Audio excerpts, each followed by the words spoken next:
We got Dame versus SGA. Gift has got Dame. Mustard's got SGA. Let's get it. Okay, who's Who got goes round one? first? You can go ahead, Gifted. Go ahead, Gifted. Okay, so Damian Lillard to me is a better player than Shai Gilgeous-Alexander. Much respect to Shai. Obviously, he's a most improved candidate. He's played very good basketball for the past 2 years. But Damian Lillard is a guy that has been a veteran player in this league and for multiple years on Portland has floor raised them to be a top offense. Their defense has always been their issue, sure. But in terms of a offensive player, the value that Dame adds consistently year in and year out, his teams are normally one of the best offenses in the game.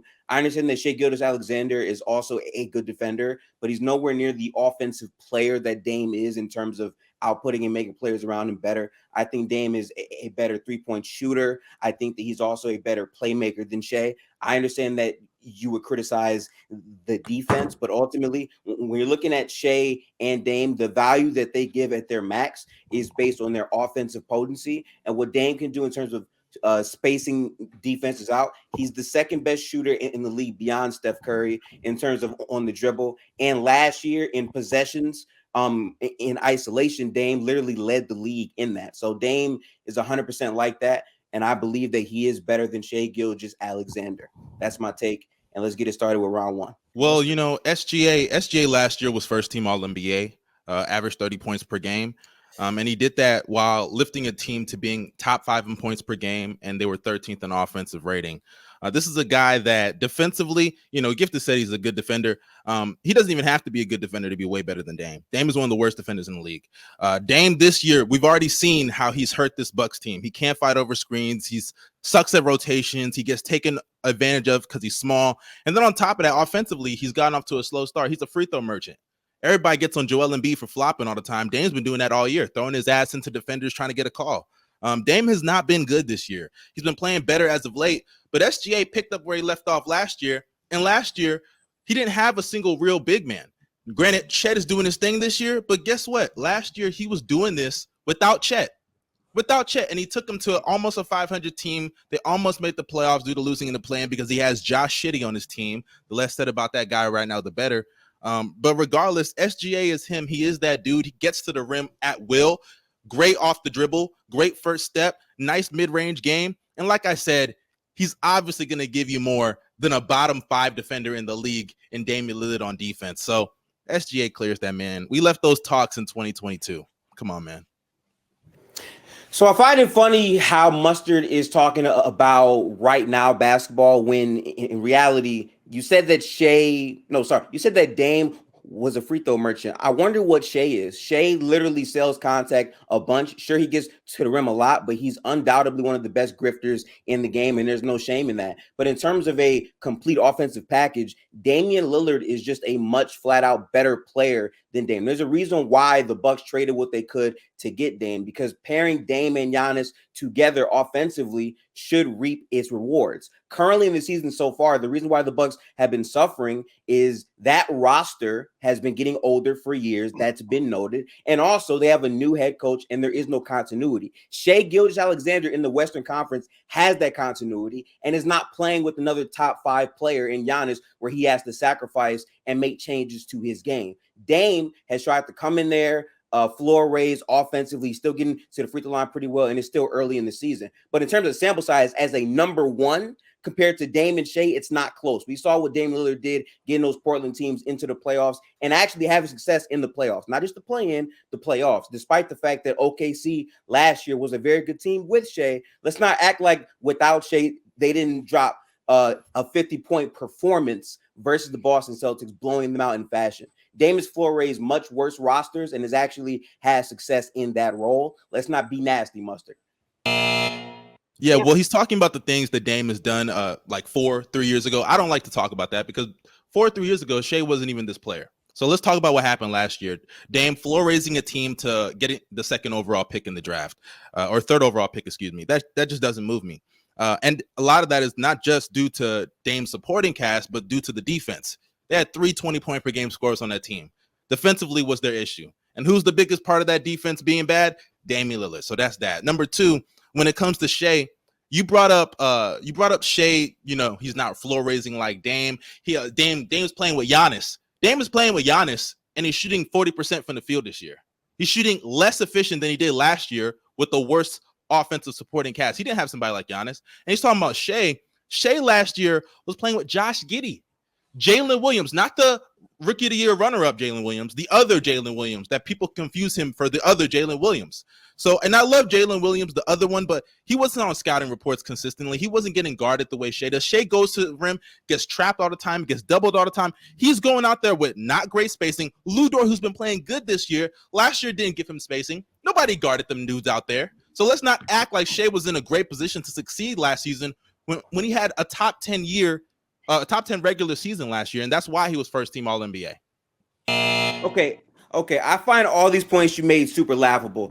I'm not going back to 3 or 4 years. I'm literally going back to last season, which was 100% Damian Lillard's best year of his career on a Portland team that literally sat Damian Lillard out to make sure they could get that number 2 pick while you're being nasty. Because when Dame was actually on the floor, this Portland team was actually a very productive team. I remember at the start, people were so confused why Dame was dropping 40. Shoot, even last year, Dame had a 70-point game. Damian Lillard's offensive explosion is 100% better than Shai. And again, I can't believe you said Dame doesn't get guarded like Shai. When Dame literally, they pick him up at half court. They don't do that for Shai. What do? They let Shai get to the rim. They let him foul bait and get to the free throw line. Dame not only gets to the free throw line, but again, spaces out defenses way better on a roster that last year was a worse roster than OKC, even without Chet. Because defensively, what OKC did with their young talent and their wings, they're able to shock the world in that way. And guess what? Shai wasn't shut down. They actually let Shai Gilgeous-Alexander play more basketball than Dame. That is why Shai made first team over Dame. But in terms of an offensive player as a number 1, Dame was clearly better than Shai last year. And you referencing the season now, when we barely have a big enough sample size to really go off of, is super nasty when Dame has to sacrifice on the team where the coach is not running pretty much any pick and roll high frequency with Dame and Giannis because Giannis doesn't want to set screens. So I don't really think that's Dame's fault. I think that's a roster issue that they have not addressed because it's early in the season. Instead, I would rather use a sample size from last year where Dame was by far a really good offensive player last year. His best individual season, 30 points per game, 37% on nearly 11 threes a game. That's what Dame Lillard was. So they insinuate that Shai gets guarded differently. No. Well, actually, you're right, because Dame gets guarded harder than Shai on a last year's sample size as a number 1. And we've seen results in terms of making the playoffs from Dame. You see, Gifted does this where he's a chatterer. He says things that I know he doesn't believe. Let's start off with the fact that he's bringing up Dame being guarded half court. And I agree with that. Dame provides the spacing. But let's not act like the level of difficulty for Shai, who is primarily a driver, has no real screeners on the team last year.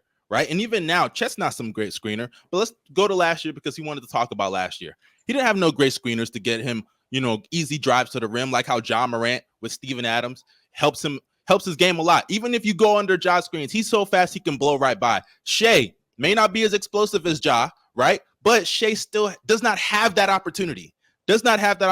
Still gets to the rim very efficiently, one of the best finishers in the league, one of the most efficient mid-range shooters in the league, and he's doing that while playing with Josh Giddey, playing with Dort, who gets no attention at all, gets to the rim, smokes every single layup whatsoever. So him bringing up the supporting cast that Damian Lillard had, did Damian Lillard not have spacing on that team? Did he not have Anthony Simons? Did he not have Shaedon Sharpe? Did he not have Jeremy Grant? A stretch 4, you could argue. So for him to sit there and act like Dame didn't have space, like, oh, he's just being guarded like this, guarded like that. Brother, he still got spacing on the roster.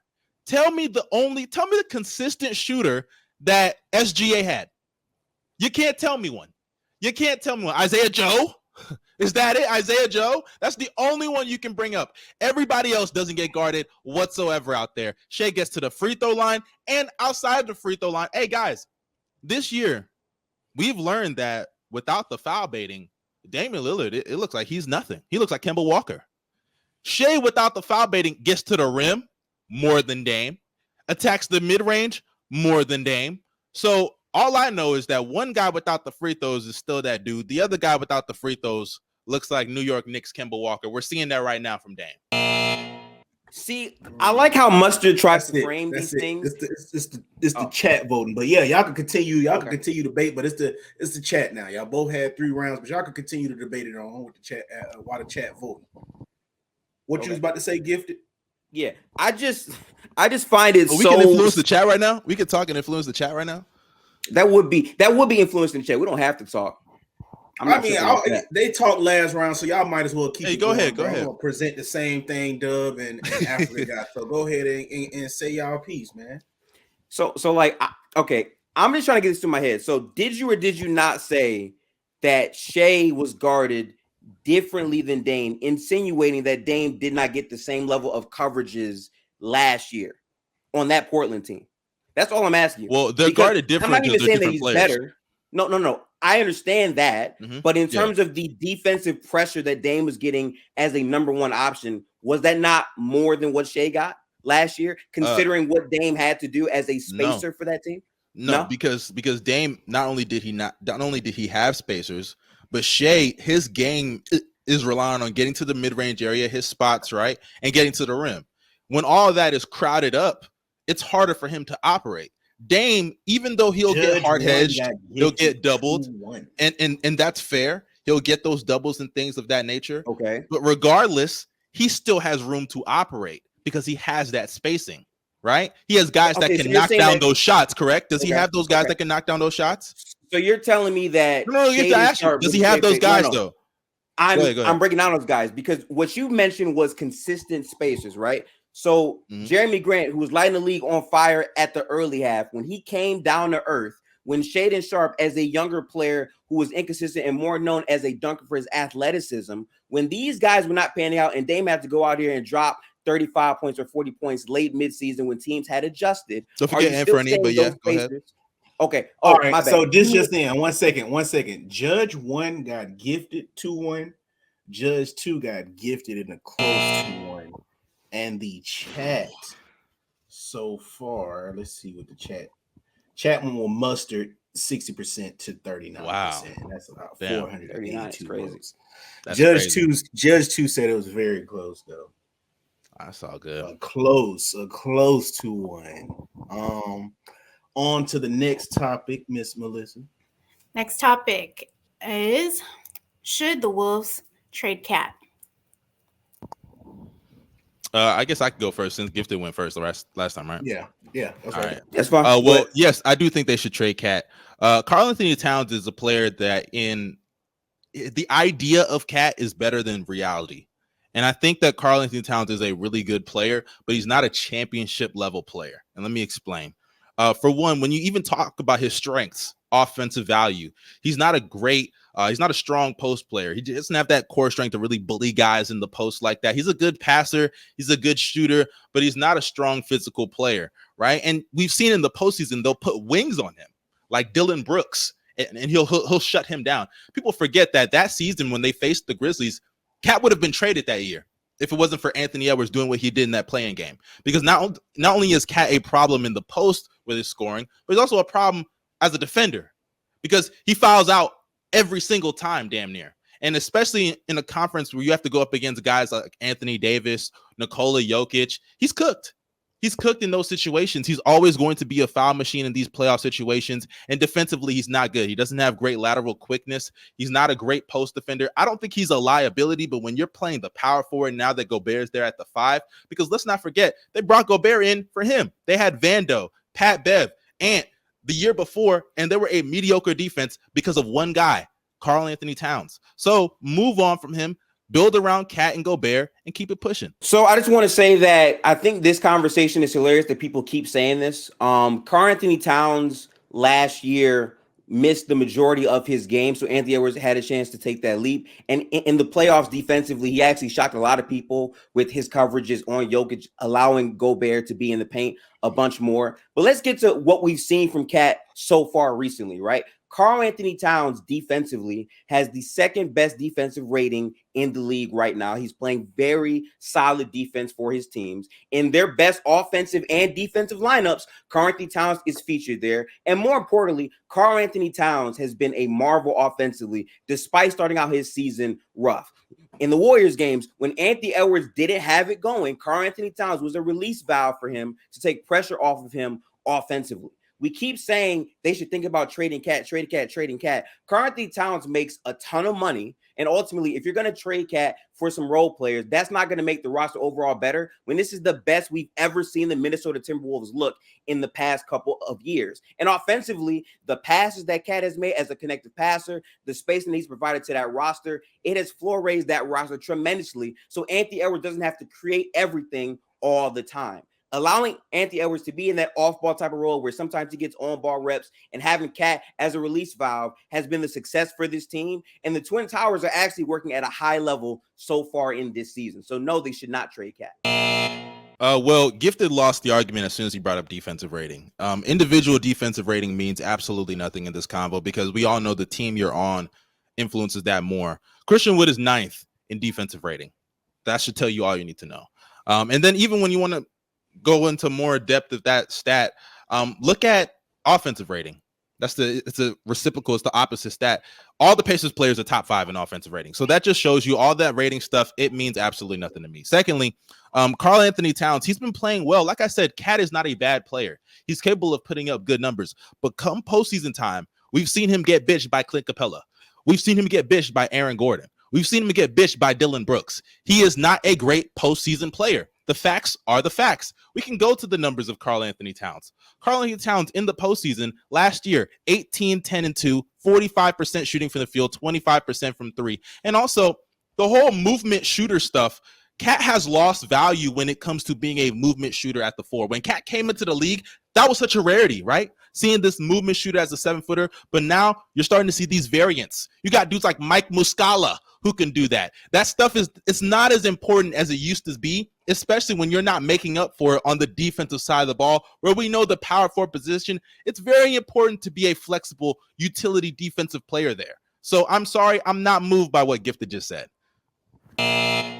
Okay, so you yourself in your first argument admitted that Karl-Anthony Towns was not a liability on defense. The reason why I brought up defensive rating is it was in reference to the team as a whole, because I also said in their best defensive lineups and their best offensive lineups, Karl-Anthony Towns is within both of those on multiple possessions. Now, you talk about the playoffs. Here's my point about this Minnesota team, right? Length, size, and skill. That's what they have. That's why they're one of the best teams in the NBA. That's why last year they actually matched up pretty well with Denver. If you're trading Karl-Anthony Towns, I need you to name me the player that you think they can get back for Karl-Anthony Towns that is going to make their roster better right now. Because right now they look like a problem. There is no issue, and the continuity of teams matters. We live in an NBA where guys are being traded year after year after year, so teams are not having continuity. The Denver Nuggets last year, why did they win? They won because of continuity. They took a bunch of losses, but that roster spent a ton of time together learning how to play basketball together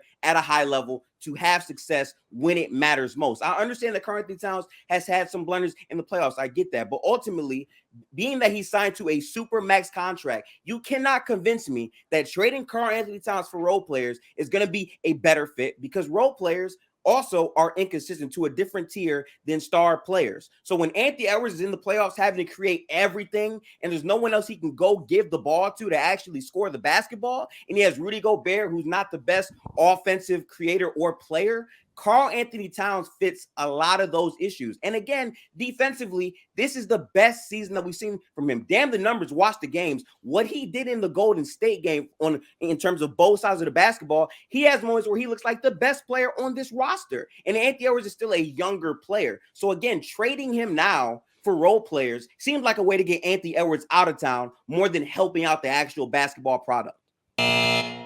Okay, well, I heard Gifted say a couple of things. Let's get this straight. I did say Cat is not a liability, but when we're talking about bigs, you have a heightened level of attention that you have to show them defensively.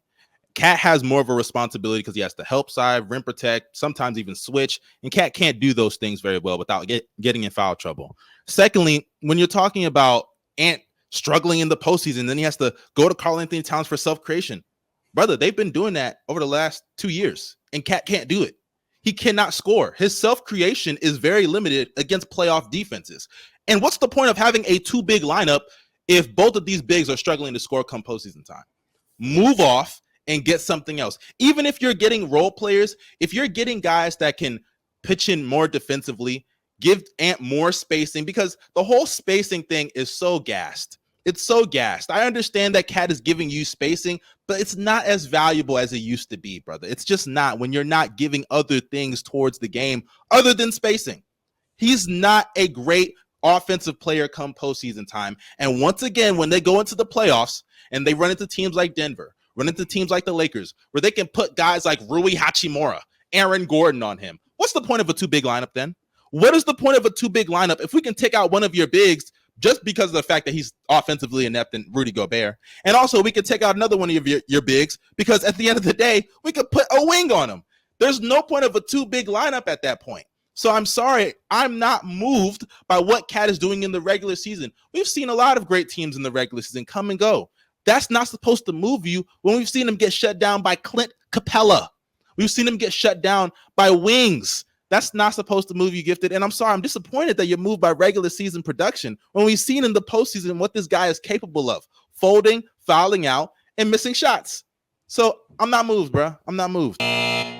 So again, chat, I love this debate because notice Mustard did not respond to a single thing I said about the contract. Once again, Karl Towns is making super max money where there will be a moment where he's making up to $50 million plus a year. So trading a contract that big means you cannot match the money, which means you have to have multiple players fit in for Cat, number one. And number two, the value that you're getting back isn't going to be as high because they're taking on such a big contract where there's a new CBA impacting the players that teams can get. And once again, you're talking about spacing. Even though Cat individually self-creation had some issues, sure, teams still respected his spacing. They never just said, let's send three on Anthony Edwards and ignore Cat. And again, Cat has had moments in the playoffs where he has shined offensively. In that Wolves series, Karl Towns had moments where he did that. But ultimately, the question is, should they trade Cat?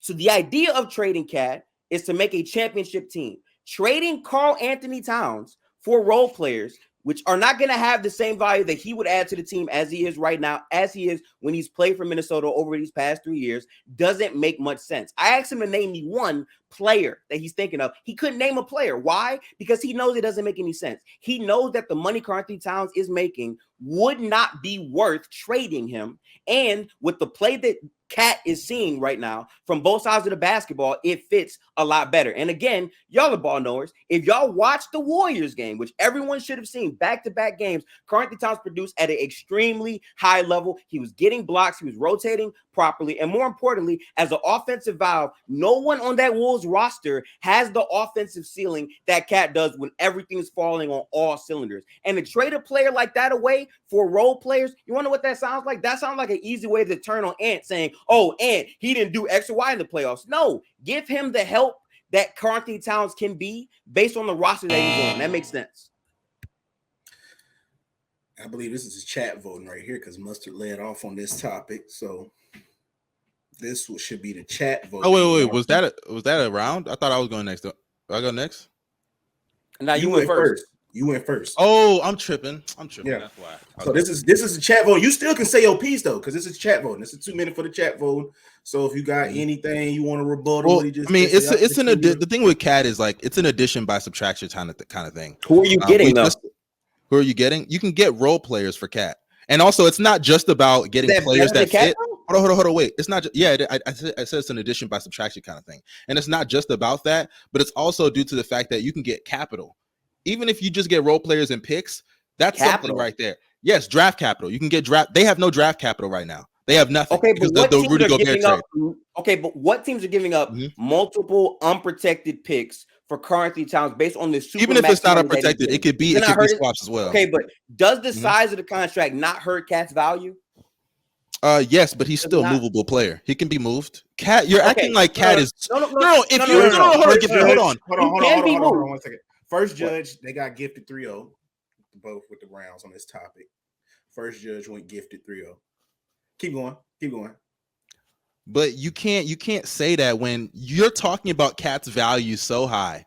But now all of a sudden you can't play both sides and say, oh, but he's got a Superman. You can't move him. No, if you think they can win with him, why can't they move him? This is a very simple answer because of the money that he's making. Two things can be true, Mustard, right? Karl-Anthony Towns can be playing at the best level that he's played on both sides of the basketball, and you still are not going to get great value from trading him because of the money that he's making. And at the end of the day, if your belief is Anthony Edwards is the best player on this team, trading Karl-Anthony Towns for a ton of role players means that Anthony Edwards looks at it and says, oh, I don't know exactly what we have on this roster to support me. We just got these role players, which are going to be inconsistent for a larger. You're saying it's inconsistent, but they give you more. Okay, go ahead. Judge 1 went 3-0 favor of Gifted. Judge 2 went Mustard. Looking at these chats right now, it's 59-40 in favor of Gifted on this topic. 442 votes so far. My God. I'm down to do round 3 for fun. I'm super down for that. Let's do round 3 for fun. I'm with that. Again? Steph Curry versus Giannis. Let's do round 3 for fun, Mustard. Let's do that for fun. That's crazy, right. bro. I got robbed. Topic 3. Steph Curry versus Giannis. Gift has got Steph Curry, and Mustard has Giannis. Let's go. I'm going to go first. Yep. Okay, Steph Curry is a better player than Giannis. This is pretty easy. Steph Curry is one of the only players to win a title in the modern era with two bigs that are non-spacers. What Steph is as an offensive player, he's an absolutely dominant guy, the most portable player in our league, one of the best shot creators in the league as well, easily the best shooter of all time. I don't even have to get into those types of things. And again, let's remember these conversations, right? Giannis is a great player, but in the playoffs, he's had a lot of moments that come into question with his performances against teams with great defenses. And I'll bring this up, right? When the Bucks had to play the Celtics in the playoffs, again, there was no Chris Middleton, but I remember what the conversations were. I remember people saying, there's no Chris Middleton, but Giannis is this all-time player. I still got the Bucks. Give me the Bucks in 6. Give me the Bucks in 7 because they have the best player in the series.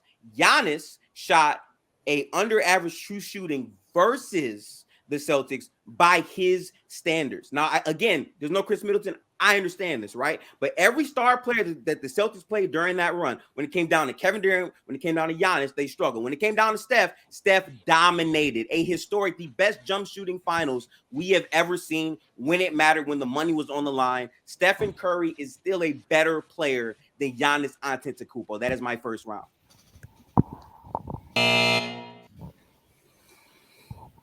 Well, Giannis is a better player. Giannis is a better player. He's somebody that gives you something on the defensive side of the ball, which Steph Curry does not do. Steph actually in recent years, I think deeper in the postseason, he becomes a negative. We just saw last year where he just got cooked by Lonnie Walker and hunted by him to win a game. Secondly, Gift is laughing over there. But Giannis also is somebody that offensively, yes, he does have his flaws. I completely agree with that. But Giannis, even in the postseason, where we talk about these series where Giannis is struggling, Giannis is not an elite offensive player the way Steph is. I agree. Giannis is also playing with Drew Holiday, who's a terrorist. He's going out there playing with guys who's throwing up tourist dates. Drew Holiday is a bad player. When Giannis was off the court last year in that series, in the limited games he played, they were winning those games. Now, in the fourth quarter and overtime, that's where Giannis really underperformed. But they should have won game 4. But because Drew Holiday is going up there, throwing up bricks like it's nothing, and even getting cooked by Jimmy Butler, it's tough for a guy like Giannis. And we saw Chris Middleton. If Chris Middleton is healthy, I believe they win in 2022 because Giannis still went out there and gave you, 35, 15, and 7 against the Celtics. People talking about the efficiency dropping. I'm so sorry he's going out there with bodies on him like Al Horford and Rob Well while Grayson Allen is missing open shots. I'm sorry that Drew Holiday is going out there and literally putting up Marcus Smart numbers, making Marcus Smart on the other side of the court look like Steph Curry. Oh, I love this. I love this so much. Let's get right to the playoffs, shall we? Real quick. So what I remember is in the closeout game versus Boston, Giannis was a very bad offensive player. It got to really, really bad levels. And you had Grant Williams on the other end of the court making every 3-point shot, and they sent their ass home early. That's one. I remember when he played versus the Heat in the bubble. The Heat sent their ass home again. Chris Middleton actually had some very good moments in that series. Another one. I also remember literally last year, the conversation about this Bucks team, and it makes me so tight, right? When we knew Giannis got hurt, right? People said, oh, I don't know what's going to happen. The Bucks responded by dropping 82 points in the first half, blowing the Heat off the floor in the playoffs last year. Then the conversation changes to, oh, the Bucks are so good, it doesn't matter. They can beat them in 6 without Giannis, right? Then Jimmy Butler comes up. Hoops. Giannis' first game back has a 27-point triple-double, falls off dramatically in OT and also the fourth quarter. Then they go to game 5. People still say, I got the Bucks. They got Giannis, all NBA player. This is the 1 seed, y'all, the 1 seed. And then what happens in that game? Giannis absolutely throws up all over himself. Jimmy Butler is the best player on the court. Torching Jrue Holiday because Giannis don't want to guard Jimmy Butler at all. Doesn't want any parts of that. And then in the fourth quarter, you want to know what's funny? Giannis is literally bobbing the ball because he doesn't want to shoot free throws. That's not Steph. That's Giannis. Okay, well, he talked about the playoffs. Let's do this. Steph Curry in the postseason, he cannot score on switch defenses. We saw last year against the Lakers, he got cooked defensively by Lonnie Walker, like I already brought up. But when they were switching, AD was chasing this dude off the court. He had 2 back-to-back possessions. You're talking about the clutch, Giannis throwing the ball away. Curry had 2 back-to-back possessions being able to close out the game. Couldn't do it on Anthony Davis. Couldn't do it.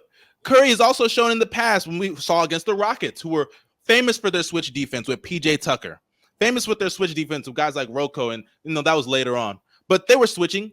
Curry couldn't do nothing. Granted, he had that great game 6 that closed it out without KD. What was he doing before then? Throwing up tour dates. We've seen when defenses are not dropping, like the Celtics did in 2022, which got Curry his only finals MVP, by the way. But we've seen when they did that, that was when Curry was able to cook. But whenever teams are doing switch defenses, he can't do that. He cannot do that. And then on top of that, like I said earlier, Giannis clears him defensively, one of the best help defenders in the league. On top of that, a decent shot blocker, solid in the post. I'll admit his fighting over screens is not great, but he's a 4. He's not supposed to be a guard. He's not supposed to be screen navigating. So Giannis clears him defensively. And like I said earlier, Curry gets hunted. We've seen him get hunted numerous times, and he's not getting better. He's only getting worse defensively. I just gotta laugh at these takes because again, I pointed multiple times where Giannis is absolutely folded, and you're bringing up the playoff series versus the Lakers, where Klay Thompson was literally dribbling like a Republican, one of the worst players. He was damn near unplayable. Jordan Poole actually was unplayable, and there was no lob threat on the team because Kevon Looney, again, as a front court, is not a guy that can get up off the floor and do things at a high level. He had to run high pick and rolls with Gary Payton and create offense all the way through. That was an absolute carry job. Meanwhile, I'm seeing Giannis run away from the ball in the fourth quarter. I'm seeing Giannis not guard the player that's cooking them when it matters. If he's this much of a better defender, that does not bridge the gap as offensive player as Stephen Curry. And again, you brought up the drop defense versus the Boston Celtics. Let's actually talk about how drop was limiting the Golden State team as a whole. But Steph is so good that because he was making all these shots, their coach was like, oh shit, I don't know what to do. So in game 5, let me change up the coverages, and Steph floor raise. They were playing 4-on-5. And what happens when you play 4-on-5 basketball because of Steph Curry? They beat you with the ball movement. For years, that's how they've done it. For years, that's how they won championships. And then in game 6, the coach said, oh, I don't know what the fuck to do now because we can't do either one. So we try to do both. And they got absolutely torched and cooked, where Steph put up a masterclass. Again, one of the best finals performances that we've ever seen. And when it comes down to it, there is no question about the players that can fit around Steph, because Steph can sacrifice for any player because he's that good of a shooter. He's that elite of a marksman. And when it comes down to his playmaking and everything as an offensive player, he absolutely clears Giannis, and that is more translatable because I've seen Giannis, as good a defender as he is, not be able to stop Jimmy Butler, not be able to make the changes for the team when it matters most. And Chris Middleton and Giannis as a tandem close out games. Giannis won a chip by being put off the ball. Steph is on the ball in the playoffs when it matters most. Well, I like how Gifted brought up Klay Thompson dribbling like a Republican, but he just ignored the fact that Jrue Holiday stinks. He ignored the fact that Jrue Holiday goes out there and throws up tour dates every single postseason. That's why he had to be moved for Dame. Secondly, he's bringing up the offensive portability of Steph Curry. Oh my God. But we've seen when they lose these series, Steph Curry, like I said earlier, he's getting hunted.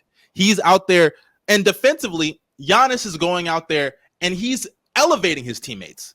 He's elevating while Steph is bringing their job down. Think about it like this. Brook Lopez, when Giannis is not on the court, is a worse defender. We saw that in the Miami Heat series, how they just destroyed them down low. Then on top of that, you got Drew Holiday, who got demolished by Jimmy Butler. And even before they got Drew Holiday, Eric Bledsoe, nasty, disgusting, one of the worst offensive players in the playoffs I have ever seen in my life. And Chris Middleton, as good as he is, he's not somebody that I would say is even on the level of a Jamal Murray come postseason time. Middleton is a very inconsistent player. He's not the player he used to be. Defensively, he's fallen off. Athletically, he was never great, and he's even worse now due to the injuries. So when people sit there and they bring up Giannis supporting cast and comparing it to Steph Curry is going out there. He has somebody to cover for his defensive issues. Who does Giannis have to really give him consistent offense on a night in and night out basis, especially come postseason time? Neither of them. Because in 2022, Middleton wasn't there. And in 2023, last season, Drew was disgusting, and Middleton was not the same player. And like I said, when Giannis was on the court, he was increasing that Bucks team's chances to win significantly while having a back injury. And we saw Steph Curry be hunted, like I said, not only in that Lakers series, hunted in that Raptors series by Fred VanVleet, of all people. And we all know what happened in 2016. So I don't even have to bring that up. So, yeah. Chat voting time. Y'all both can unmute yourselves and come back in and finish up with the final points of y'all. It was hard to even give 100% there, bro. Nigga already lost. Oh, you admitted you lost? I appreciate it. Well, the first one was close though, so it wasn't like you just got swept. I got robbed. It's all good. It was 2. Oh, then you got robbed 3 times. That's crazy, huh? Crazy. That's all good. Oh, by the way, I just want to say I stay humble. I never mastered up that fake confidence shit that Mustard was doing before the battle because I knew I would bust his ass. 3-0, you didn't get a single argument. You can argue one, maybe, but I cooked you and cleared you in the Steph one. I cooked you and cleared you in the last one. And I still beat you pretty convincingly in the first one, even though, you can say maybe that's close. No, I was robbed. It's okay. Chat knows I was robbed. I won in the chat vote. No. Chat vote knows I was robbed the first round. But it's all good. It's all good. Actually, you know what? I agree with Mustard. He is robbed because guess what? We put $100 bet on this. So I am robbing you of $100. Cash App, Gifted Hoops. $ Gifted Hoops. I am robbing you. I'm gonna need that in my bet. Hey, let's double or nothing that. I'm gonna need that. I'm not doubling nothing shit. You're gonna send me the bread. I ain't doubling nothing shit. No, sir. No, that's all good. The chat knows I was robbed the round 1, and then last round came. I wasn't even in it. I cooked you in the last 2 rounds. I cooked you in the last 2 rounds. Stop it. Not no, you didn't. 3-0. No, you didn't get one. Last round don't matter. Last round didn't matter. Gifted. Did the last round matter anymore? No, I said the last round. Okay, so it's over. It's over. I said I cooked you in the won. You cheated. You cheated. You the first got cooked. one. No. I'm sorry. You got absolutely cooked in the coward because you couldn't respond to the contract. So did I get no? Answer the question. Did I get cooked with SGA versus Dame? That was close, but you can lose close. You know that, right? Crazy. That's crazy. And I know deep down you don't believe that. I know deep down you know SGA is better. So it's all good. Did you or did you not get cooked in the Cat one and the Curry one? Yes or no? Look, the Cat one, the Curry one. Did I not cook you in the Cat one? The Curry one was over. No. Did you not get cooked in the Cat one and the Curry one? I said no. How you gonna say no? You literally got cooked. You literally got cooked. Had a draw for topic 3. A draw, man. Chat voting 58%, 42% in favor of Gifted. Oh wow! Look at that. 523 people.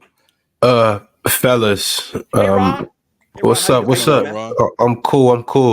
I thought you guys had 2 first good rounds, but I'm talking to the judges right now, and I'm asking them what was their thoughts on this, and I'm gonna just read the text word for word.